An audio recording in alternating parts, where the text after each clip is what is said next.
Hey! Bonjour! Bienvenue à cette série de vidéos sur comment être le meilleur travailleur, comment avoir la meilleure expérience possible dans la vallée de l'Okanagan cet été. Fait que si ça vous intéresse, continuez à suivre mes vidéos. Mais cette vidéo-là est extrêmement important, comme tous les autres d'ailleurs. Si vous ne l'avez pas déjà fait, on est à la fin janvier en ce moment. Si vous voulez travailler pour les meilleures fermes de l'Ouest canadien, c'est le temps d'appliquer. Puis si vous voulez savoir comment vous démarquer des autres personnes qui les inondent de courriels, les autres travailleurs qui ne réussiront pas à rentrer pour ces fermes-là, mais écoutez les vidéos précédentes, puis vous allez comprendre exactement comment travailler pour les meilleures fermes. Donc, We Pick Now, c'est quoi? We Pick Now, c'est c'est de l'information pour les travailleurs agricoles, pour les aider à faire plus. C'est aussi des partenariats avec les fermiers pour les aider à trouver les meilleurs agricoles possibles. Donc, aujourd'hui, on poursuit avec TPEE. Qu'est-ce que TPEE? C'est l'acronyme clé du travailleur agricole. Puis, on a exploré le T dans les vidéos précédentes qui était travailler pour les meilleurs fermiers. Là, aujourd'hui, dans les prochains jours, on va explorer le P qui est être passionné à être le meilleur travailleur. Donc, pour ceux et celles qui n'ont jamais été dans l'Ouest canadien, je vais vous expliquer un petit peu c'est quoi la situation là-bas. Puis pourquoi les Québécois, on va dans l'Ouest canadien depuis des années. Donc, depuis environ 35 ans, les Québécois sont la force de travail dominante dans l'Ouest canadien pour la cueillette de cerises, la cueillette de pommes et la cueillette de raisins. Pourquoi? Les raisons sont assez floues. Premièrement, les locaux là-bas ne veulent pas travailler dans les fermes. C'est pas bien vu pour eux de travailler dans une ferme. Même si c'est très payant, c'est pas bien vu de le faire. Deuxièmement, le reste du Canada anglophone n'ont pas le désir que les Québécois ont d'aller explorer l'Ouest canadien. Donc nous, la raison pourquoi on y va, c'est à cause qu'on a le goût de découvrir le monde, on a le goût de découvrir l'Ouest. C'est devenu un mythe, une aventure pour les Québécois. Puis c'est pour ça qu'on y va. En grosse majorité. Quand j'ai lu les études des sociologues qui ont étudié les raisons pour lesquelles les travailleurs agricoles venaient principalement du Québec, c'était pour cette raison-là. Mais depuis quelques années, il y a une transformation qui se prépare dans l'Ouest canadien pour plusieurs raisons. Une des raisons étant qu'il y a des nouveaux agriculteurs qui ont des valeurs différentes puis qui ont de la difficulté à gérer avec la force de travail qui est les Québécois. Une autre raison, c'est qu'il y a une travailleure immigrante professionnelle qui vient prendre nos emplois puis qui coûtent aussi cher, mais qui sont plus disciplinés et prêts à travailler. Les Mexicains sont en train de prendre les nombreux emplois agricoles des Québécois. Oui, ils coûtent moins cher, mais il y a beaucoup plus d'investissements que les fermiers doivent faire pour accueillir les Mexicains.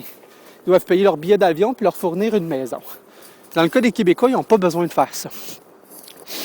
Donc, la raison pourquoi ils n'emploient les Mexicains, beaucoup des fermiers, c'est à cause que les Mexicains, ils vont travailler à tous les jours, ils sont fiables, ils sont pas aussi rapides que nous, mais ils travaillent à tous les jours, au même rythme, ils travaillent de l'heure où est-ce que le fermier leur dit jusqu'à l'heure que le fermier dit d'arrêter de travailler. Ils sont à l'écoute des besoins des fermiers. Et aussi, ils font pas les gros parties le soir, puis ils se réveillent à chaque matin. Donc, c'est une des raisons pourquoi les travailleurs mexicains sont en train de prendre le dessus sur nous. Puis c'est très malheureux. Parce que moi, j'ai réussi à payer toutes mes études grâce à la cueillette de fruits. J'ai réussi à payer mes nombreux voyages aussi, mes équipements de plein air. Mais j'aimerais ça que d'autres Québécois, comme vous, comme peut-être mes enfants, puissent faire la même chose que nous.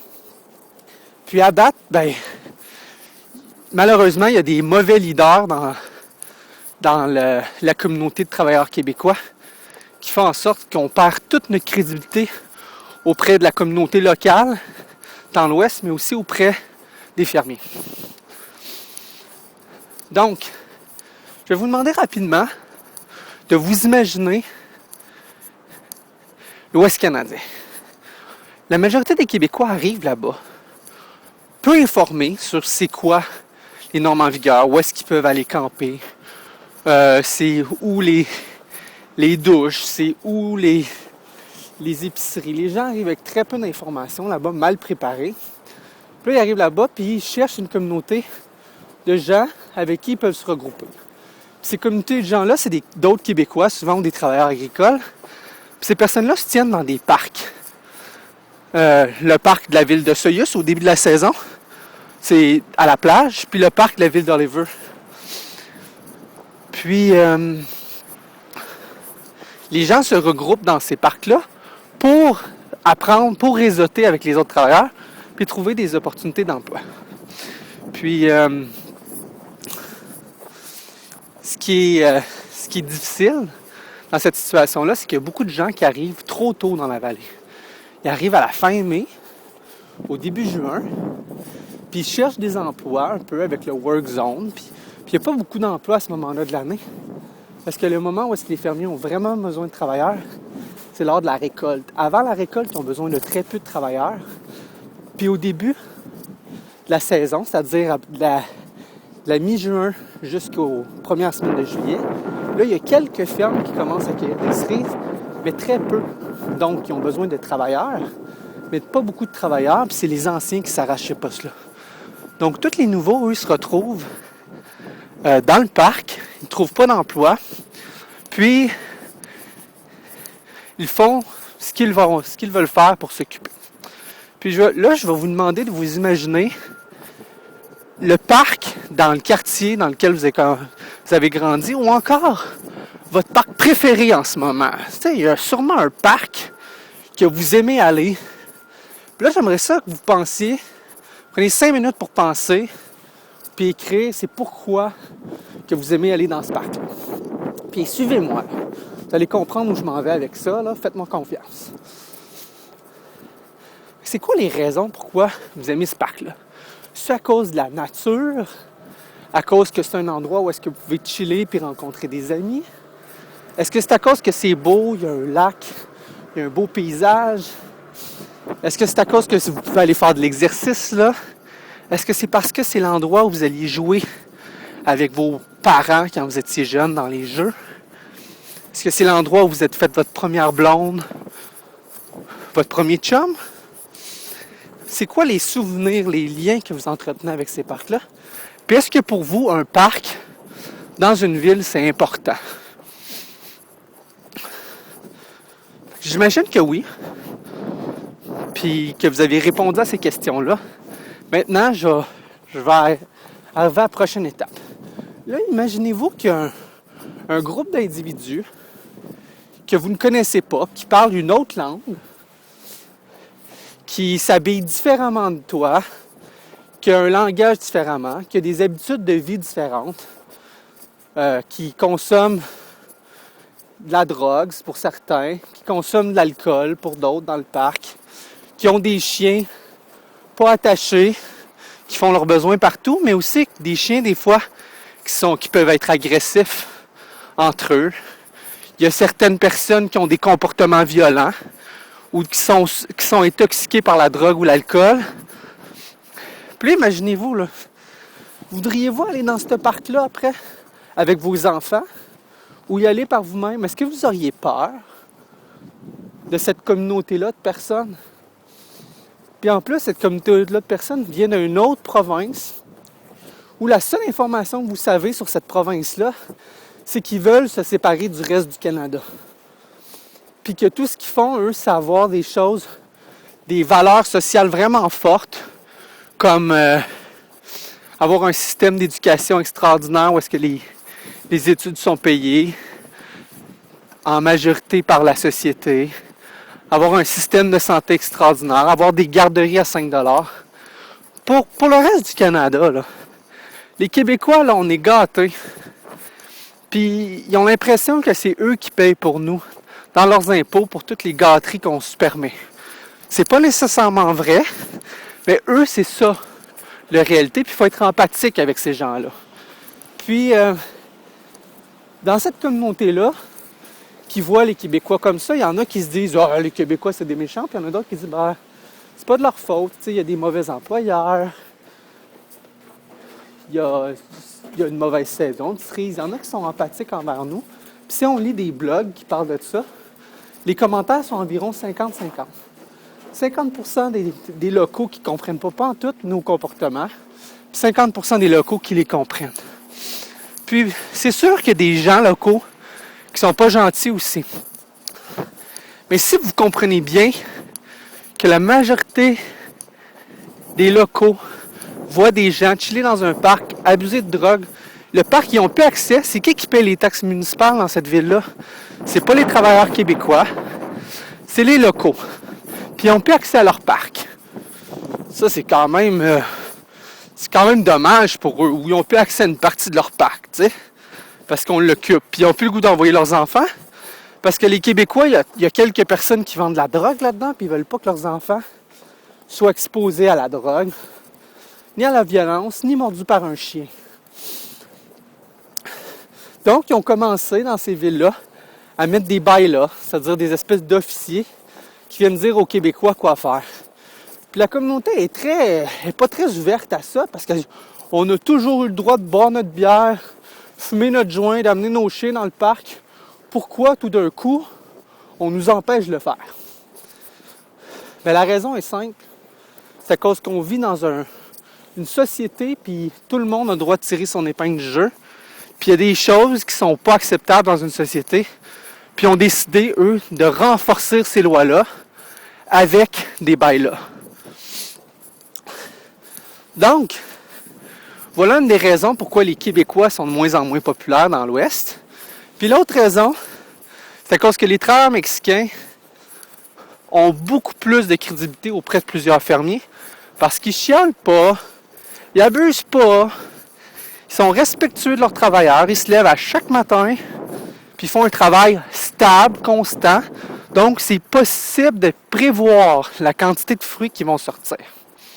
Pour le fermier, là, sa réalité, là, elle n'est pas simple. On a l'impression qu'il fait des millions de dollars sur notre dos, là. Mais le fermier, là, quand il décide de cueillir ses fruits, là, c'est à cause qu'il y a un gars en Chine ou au Japon qui a décidé d'acheter 25 tonnes de cerises, par exemple. Mais pour que le 25 tonnes de cerises se rendent là-bas, là, premièrement, il faut qu'il paye son transport jusqu'au bateau, qu'il paye son container dans le bateau puis qu'il l'envoie là-bas. Mais il faut qu'il l'envoie pour la bonne date là-bas. Là. Fait que là, lui, là, il est à Oliver. Il sait exactement qu'il faut 25 tonnes de cerises bonnes à manger pour envoyer au Japon. Puis s'il y en a moins, bien, ça lui coûte le même prix de container. Puis il rend son client insatisfait à l'autre bout. Fait que là, lui, là, il veut cueillir. Il sait qu'il y a environ 25%, 10% de ses cerises qui ne seront pas bonnes. Fait qu'il va en cueillir 10% de plus que 25. Que 25 tonnes. Fait qu'il va en cueillir 10% de plus, 25 tonnes, donc 27,5 tonnes. Fait que là, il commence à cueillir ça, mais là, il y a des travailleurs qui ne se présentent pas le matin parce que c'est le temps de cueillir. Mais là, lui, là, il y a un contrat avec la Packing House. La Packing House, ça sort en 27,5 000 livres de tonnes. 27,5 tonnes. Puis là, les cueilleurs, ils ne se présentent pas parce qu'ils ont fait le party la veille ou ils arrivent en retard. Puis là, les cerises doivent toutes être cueillies avant 1 heure, là, parce qu'ils sont cueillis après 1 heure. Puis là, le fermier commence à en perdre plus que 10%. Parce que les gens arrachent les tiges sur les cerises, puis là, ils perdent leurs cerises. Là. Puis là, lui, là, il faut qu'il satisfasse la Packing House, là, qui, elle, pack ses cerises, puis lui, il la paye, elle. Puis s'il n'envoie pas le nombre de cerises qu'il a dit qu'il enverrait, il est dans la merde. Il est dans la grosse merde parce qu'il perd sa relation avec l'autre, mais aussi il paye quand même parce que l'autre, il a refusé des contrats, là. Fait que les fermiers, maintenant, ils préfèrent avoir des cueilleurs fiables qui cueillent la même quantité à chaque jour, puis capable de prévoir, que d'avoir des cueilleurs rapides comme plusieurs Québécois sont capables de faire. Puis Puis ça, c'est vraiment pas notre avantage. Fait que là, vous savez exactement qu'est-ce que la communauté de travailleurs veut, là. Et je vous invite à nous suivre sur notre page Facebook qui est We Pick Now sur Facebook, WEPICKNOW,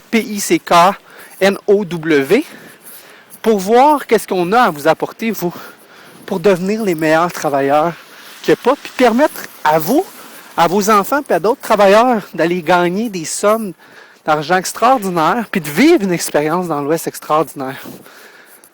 Donc, je vous remercie énormément pour votre écoute. Puis, Overachiever, là, les autres vidéos s'en viennent. Puis, si vous n'avez pas écouté les vidéos précédentes, c'est le temps. Parce que pour devenir le meilleur travailleur, il faut travailler pour les meilleures fermes. Si vous ne travaillez pas pour les meilleures fermes, vous ne deviendrez pas le meilleur travailleur rapidement. Puis, c'est votre problème. Donc, sur ce, je vous souhaite une bonne journée. Je vous remercie pour votre écoute. Puis, prenez le temps d'aller visiter notre site web, notre page Facebook, puis regardez l'article qu'on va mettre dans le bas de cette vidéo-là. Cet article-là va vous permettre de voir c'est quoi le pouls des locaux face aux Québécois. Puis vous ajuster, puis donner une claque en arrière de la tête de ceux qui sont des leaders négatifs pour la vallée. Ceux qui font en sorte qu'on a de l'air d'une gang de caves. Puis ça, là, j'étais écœuré qu'on a l'air d'une gang de caves parce qu'on n'est pas caves, on est des travailleurs. Puis on n'a pas à être perçus comme des caves à cause de certains caves.